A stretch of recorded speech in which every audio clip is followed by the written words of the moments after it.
My mother-in-law threw a surprise all-pink birthday party for my 5-year-old daughter who hates pink, so we skipped it and went to McDonald's instead. Now my family is furious with me. I, 33F, have been married to my husband Phil, 35M, for 7 years now. We have 2 children, Candace, 5F, and Eli, 3M. This post is about something that happened last weekend that has caused a huge rift in our family. Now some background information. My father remarried when I was 15 to a woman I'll call PR, 56F. Our relationship has always been strained. I try to get along with her for my father's sake, but she always seemed to want to change things about me and my siblings. My father, 58M, tends to avoid conflict and usually sides with PR to keep the peace. My siblings, brother Marcus, 30M, and sister Shannon, 27F, and I have always been close and supported each other through the years of dealing with PR. Now about Candace, she's a bright, curious child who knows exactly what she likes and dislikes. Since she was about 3, she has consistently disliked the color pink. Not just a mild preference, she actively avoids pink clothes, toys, and accessories. She'll even refuse to use pink cups or plates during meals. This isn't something we encouraged or taught her. In fact, I regularly wear pink clothes and accessories to show her that it's just a color like any other. Candace simply developed this strong aversion on her own. She can even identify different shades of pink, from salmon to magenta, and dislikes them all equally. The only exceptions are 2 items, a small pink t-shirt that was a gift from her favorite aunt and a pink stuffed rabbit she's had since she was a baby. She treasures these 2 things despite their color. Candace loves dinosaurs, space, building blocks, and takes ballet lessons. At ballet, she insists on wearing a black leotard instead of the traditional pink one. Her teacher calls her the Black Swan and respects her choice. Candace has friends with all sorts of preferences, and she never makes fun of the girls who love pink, she just knows it's not for her. PR, however, has made it her mission to convert Candace to liking pink. Every birthday, Christmas, or random visit, she brings Candace aggressively pink gifts, frilly dresses, decorated toys, sparkly pink accessories. Candace always tries to be polite, saying thank you before setting the gifts aside. Later, we donate most of these items to charity after asking Candace if she wants to keep anything. Over the years, I've tried explaining to PR multiple times that while we appreciate her generosity, Candace simply doesn't enjoy pink things. PR dismisses this with comments like pink is for girls or she'll grow into it if we're just influencing her against feminine things. This last accusation was particularly frustrating since I deliberately wear pink myself to avoid Candace thinking I'm influencing her preferences. PR has also made subtle and not-so-subtle criticisms about my parenting. She once suggested that I was raising Candace wrong because I let her choose her own clothes instead of dressing her properly like a little girl. I've always remained civil but firm about respecting Candace's preferences. Last month, my father called to invite us to a special surprise for Candace's 5th birthday at their house. He sounded unusually enthusiastic, which immediately made me suspicious. When I asked for details, he was evasive, saying PR had planned something wonderful, and it needed to be a surprise. I reluctantly agreed, thinking perhaps PR had finally paid attention to what Candace actually enjoys. The day before the party, Shannon called to warn me. She had stopped by our father's house and seen PR decorating for the party. The entire living room was transformed into what Shannon described as a pink explosion, pink streamers, pink balloons, pink tablecloth, pink cake, pink party favors, and even a large banner that read pretty in pink with Candace's name. PR had apparently bought a pink princess dress for Candace to wear and planned a pink-themed makeover activity for the party. After hearing this, I called my father to confirm if this was true. He hesitated before admitting that yes, PR had planned a pink-themed party because she thought it would help Candace get over her silly aversion. I explained that blindsiding a 5-year-old with everything in her least favorite color wasn't going to change her mind, it would just make her uncomfortable at her own birthday celebration. My father brushed off my concerns, saying I was overreacting and that Candace needed to learn to appreciate what others do for her. I discussed this with Phil that night, and we decided that subjecting Candace to this situation would be unfair. It wasn't about the color itself, it was about respecting her as a person with valid preferences.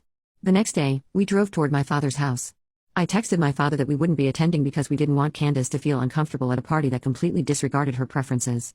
We took the kids to McDonald's instead, Candace's choice, and told them this was the plan all along. Candace had a great time playing in the playground area with her brother. Later that evening, my phone blew up with messages. My father was cold and distant, saying I had embarrassed PR in front of the relatives who had shown up. PR sent a long message accusing me of being ungrateful and disrespectful, claiming I was teaching Candace to be difficult and entitled. She said I had ruined all her hard work and Candace would have loved the party if I had just given it a chance. Even some extended family members who were at the party contacted me, saying I should have at least shown up out of respect, regardless of the theme. Only Shannon and Marcus supported our decision, understanding that we were protecting Candace's feelings. I keep thinking about whether I overreacted. The issue isn't really about a color, it's about respecting a child's autonomy and not forcing preferences on them.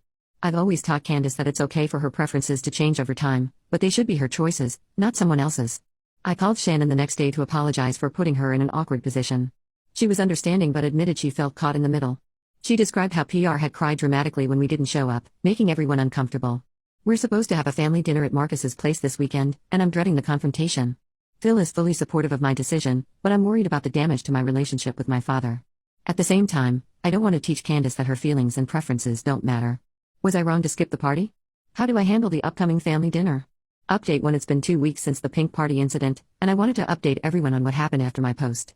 The family dinner at Marcus's place was as tense as I expected. We arrived with the kids, and immediately the atmosphere shifted. My father barely acknowledged us when we entered, though he gave quick hugs to Candace and Eli. PR sat rigidly on the couch, her lips pressed into a thin line. Marcus tried his best to keep things light, engaging the kids with some toys he had purchased specially for them. Candace immediately gravitated toward a space-themed puzzle he had bought, which momentarily lightened the mood. Dinner itself was uncomfortably quiet. The only conversation centered around the food or Marcus's recent work promotion. The children, sensing the tension, ate quietly as well, which was unusual especially for energetic Eli. After dinner, while the kids were playing in Marcus's backyard under Phil's supervision, PR finally addressed what she called the elephant in the room. She started by listing all the effort she had put into planning the party, the special cake she had ordered 3 weeks in advance, the party favors she had assembled by hand, the decorations she had stayed up late to arrange. I listened without interrupting. When she finished, I explained again why we made the decision we did. I mentioned that we had tried to tell her repeatedly about Candace's dislike of pink, and that surprising her with an all-pink party was setting her up for discomfort on what should have been a special day. PR insisted that I was the one influencing Candace against girly things despite all evidence to the contrary. My father finally spoke up, not to mediate but to support PR. He claimed that in his day, children appreciated whatever they were given and didn't have preferences that needed to be catered to. He suggested that Phil and I were raising entitled children who would never learn to be grateful. This criticism of our parenting crossed a line for me. I pointed out that respecting a child's preferences wasn't the same as entitlement, it was about treating them as individuals with valid feelings. I reminded them of all the times Candace had politely thanked PR for pink gifts before setting them aside, never making a fuss despite her dislike. The conversation grew heated. Shannon tried to mediate, suggesting that everyone had good intentions but that communication had broken down. Marcus backed me up, recounting instances where PR had dismissed not just Candace's preferences but those of other family members as well. In the midst of this tense discussion, we heard a crash from the backyard followed by crying. Eli had fallen off the swing set. This effectively ended the confrontation as we all rushed outside. Eli wasn't seriously hurt, just a scraped knee, but it gave everyone a moment to cool down. As we were getting ready to leave, PR approached me privately. What she said surprised me. She admitted that the pink party wasn't really about Candace at all. It was about proving to her own sister, who had attended the party, that she had a close relationship with her step-grandchildren. Apparently, her sister often boasted about her relationship with her grandchildren, and PR felt competitive. This revelation stunned me. Candace's preferences had been sacrificed for PR's desire to impress her sister. When I asked why she couldn't have planned a party Candace would actually enjoy if she wanted to showcase their relationship, PR had no answer. The following week brought another unexpected development. Shannon called to tell me that she had found a box in her old bedroom at our father's house. Inside were items from our childhood that PR had apparently hidden away years ago, including a diary of mine from when I was 14, before PR entered our lives. Out of curiosity, Shannon had read some entries and discovered something interesting. At 14, I had gone through a phase where I strongly disliked the color yellow. I had completely forgotten this, but according to my diary, I had refused to wear yellow clothes and had even painted over a yellow lamp in my bedroom. This realization made me think about PR's fixation on Candace's dislike of pink in a new light. Perhaps she saw Candace's preference as a continuation of what she perceived as stubborn behavior from me, creating a cycle of resistance and pushing that had nothing to do with Candace herself. I decided to reach out to PR directly, one-on-one. We met for coffee at a neutral location while the kids were at school. I brought my old diary and showed her the entries about my yellow aversion. I explained that Candace developed her dislike of pink independently, and that children often have strong preferences that may change over time or may not. PR seemed receptive at first. She admitted that she had found parenting challenging with her own children and felt that being strict about preferences and choices was the right approach. However, when I suggested that we plan a do-over birthday celebration for Candace that actually reflected her interests, PR's demeanor changed. She insisted that Candace needed to get over her dislike of pink because life doesn't cater to your preferences. We parted without any real resolution. Later that day, my father called. His tone was conciliatory, suggesting that perhaps we could all move forward and put this behind us. He proposed another family gathering, this time at a restaurant so no one would have to host. I cautiously agreed. Then yesterday, I received a package addressed to Candace. Inside was a dinosaur toy, one she had mentioned wanting, wrapped in blue paper. The card simply said for Candace, "Love Grandpa." There was no mention of PR on the card. I'm cautiously optimistic about this small gesture from my father, but I'm also wary. The family dinner at the restaurant is scheduled for this weekend, and I'm not sure what to expect. Update 2. It's been about a month since my last update, and things have taken some unexpected turns that I want to share. The dinner at the restaurant went surprisingly well. PR was noticeably reserved but polite, asking Candace about her ballet classes and actually listening to her excited chatter about being the Black Swan. My father seemed more attentive to the children than usual, asking Eli about his preschool and helping him color the kids' menu. The evening passed without any mention of the pink party incident. This calm lasted for about 2 weeks. Then, Candace came home from kindergarten one day with a pink hair clip. When I asked where she got it, she said Grandma PR gave it to me at school. I was shocked. PR had never visited Candace's school before. I called the school immediately and discovered that PR had indeed shown up during lunch period, identifying herself as Candace's grandmother and asking to give her a quick gift. The school apologized profusely, explaining that while PR was on the approved family list for emergencies, something my father had arranged years ago, they should have called me first before allowing an unscheduled visit. They assured me they would be more vigilant in the future. When I called my father about this, he seemed genuinely surprised. He claimed he had no idea PR had planned to visit Candace's school. When I expressed how inappropriate it was to approach Candace without parental permission, he hesitantly agreed but added that PR was just trying to build a relationship with her granddaughter. I pointed out that boundary crossing wasn't the way to build trust, with Candace or with us as parents. He promised to talk to PR about it. The next day, PR called me. Without apologizing for the school visit, she launched into a story about her own childhood. She revealed that her mother had been extremely controlling about her appearance, forcing her to wear her hair in specific styles and dress in ways she hated. She described feeling powerless as a child and promised herself she would never do that to her own children. Yet somehow, in her mind, this justified her fixation on making Candace like pink. Her logic was convoluted, something about wanting Candace to embrace girly things so she wouldn't face the criticism PR had experienced for not being feminine enough as a young woman. She seemed to be projecting her own childhood trauma onto Candace, fighting battles from her past using my daughter as a proxy. This conversation gave me more context but didn't excuse her behavior. I made it clear that while I sympathized with her difficult childhood, using Candace to work through those issues wasn't acceptable. I established firm boundaries: no more surprise visits, no more pushing pink items, and no more undermining our parenting decisions. PR listened silently. When I finished, she simply said she would try to do better but that I didn't understand what it was like to be a grandmother trying to connect with a grandchild who was being kept at a distance. This felt like a deflection of responsibility, but I let it go for the moment. A few days later, Shannon called with news that shed more light on PR's behavior. She had overheard PR talking to her sister on the phone, complaining about me being overprotective of Candace. According to Shannon, Puerto Rico's sister suggested that PR was losing the grandmother competition because her gifts were being rejected while her sister's grandchildren apparently treasured everything she gave them. This competitive element explains so much about PR's persistence. It wasn't really about Candace at all, it was about PR's need to prove herself as a grandmother, using gifts and parties as evidence of her success in that role. Meanwhile, Candace has continued to develop her own personality and preferences. Her teacher informed us during a parent-teacher conference that Candace had become something of a leader in her kindergarten class, often standing up for other children's right to like what they like. Apparently, when a boy in her class was teased for playing with a doll, Candace told the other children that everyone gets to choose their own favorite things. I was proud of her for this, seeing how our emphasis on respecting preferences was helping her develop empathy for others. When I shared this story with my father during a phone call, there was a long pause before he quietly said, "She sounds like you at that age." This small comment felt like the first real acknowledgement from him that our parenting approach might have merit. It wasn't an apology or a complete change of heart, but it was something. Last weekend, we had another family gathering, this time a backyard barbecue at our house. PR arrived with a gift for Candace, a telescope, wrapped in space-themed paper with stars and planets. Not a hint of pink in sight. Candace was ecstatic, immediately asking Phil to help her set it up. PR watched them with an unreadable expression. Later, I overheard her telling my father, "I guess some battles aren't worth fighting." It wasn't exactly a warm embrace of Candace's autonomy, but it was a step in the right direction. The day wasn't without tension, but it felt like the beginning of a new understanding. Small steps, but meaningful ones. Update 3: It's been 3 months since my last update, and I wanted to share how things have evolved with our family situation. The tentative peace we established has largely held, though not without occasional tests. PR has mostly respected Candace's preferences, though I've noticed she still can't resist making small comments like "you might change your mind someday" when Candace expresses her dislike of pink. These comments are annoying but far less intrusive than her previous behavior. 2 significant events occurred that I think are worth sharing. First, Candace had her ballet recital last month. All the other girls wore traditional pink tutus, while Candace performed in her black leotard and skirt.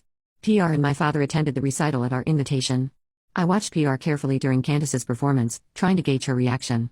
To my surprise, she appeared genuinely proud, clapping enthusiastically when Candace completed her routine. Afterward, several parents complimented Candace's confident performance. One mother specifically mentioned how refreshing it was to see a child expressing individuality in a traditionally conformist activity. PR overheard this comment, and I saw something change in her expression, a moment of realization, perhaps, that Candace's differences were viewed positively by others. The second event was more challenging. PR's sister visited town again and joined us for Sunday lunch.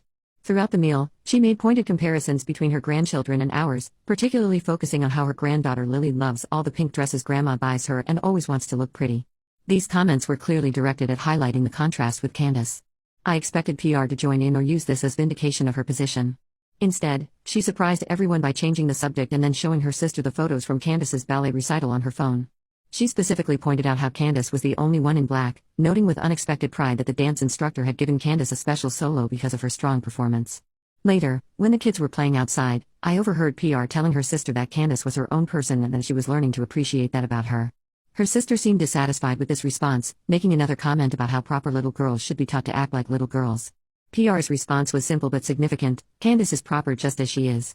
This wasn't a dramatic conversion moment. PR hasn't suddenly become the perfect grandmother who fully embraces all of Candace's preferences. She still occasionally makes comments that reveal her traditional views about gender. However, there's been a noticeable shift in her approach. She's begun to ask Candace about her interests rather than imposing her own expectations. My father has become more engaged as well. Last week, he took Candace to a science museum exhibit about space exploration without PR, something he's never done before. When they returned, Candace couldn't stop talking about the Mars rover display. My father looked more relaxed than I've seen him in years, free from the tension of managing PR's expectations. The family dynamics are still complex, and I don't expect all the underlying issues to resolve quickly. PR and I will probably never have the warm relationship I once hoped for, but we've established a functional respect that prioritizes the children's well-being. Phil suggested recently that perhaps PR's fixation on pink was never really about the color itself but about control and validation of her role in the family. As she's begun to find other ways to connect with Candace, through attending her performances and showing interest in her actual preferences, the need to force the pink issue has diminished. For Candace's part, she remains confidently herself. Interestingly, she recently allowed her friend to paint one of her fingernails pink during a playdate. When I asked her about it, she shrugged and said, "I still don't like pink, but I like Lucy, and Lucy likes pink." This simple statement reflected a maturity about preferences, understanding that she can respect others' likes without changing her own. We're planning Candace's next birthday party now, and she's decided on a space theme. I extended an invitation to my father and PR to join the planning committee, with a clear understanding that this is Candace's day and her preferences take priority. PR accepted with surprising grace, even offering to help find space-themed decorations. I don't know if we'll ever fully resolve the deeper family dynamics at play. PR may always have some difficulty accepting choices that differ from her traditional expectations. My father may always struggle with prioritizing peace over standing up for what's right. But for now, we've established boundaries that everyone seems willing to respect, and that's allowed us to maintain family relationships without compromising our children's sense of autonomy and self-worth. If there's one thing I've learned through this experience, it's that standing firm on important boundaries, even when it creates temporary conflict, can eventually lead to healthier relationships for everyone involved. Candace knows that her parents will advocate for her right to be herself, and that security has helped her become more confident and empathetic toward others. In the end, that's worth all the uncomfortable confrontations and tense family dinners we endured along the way.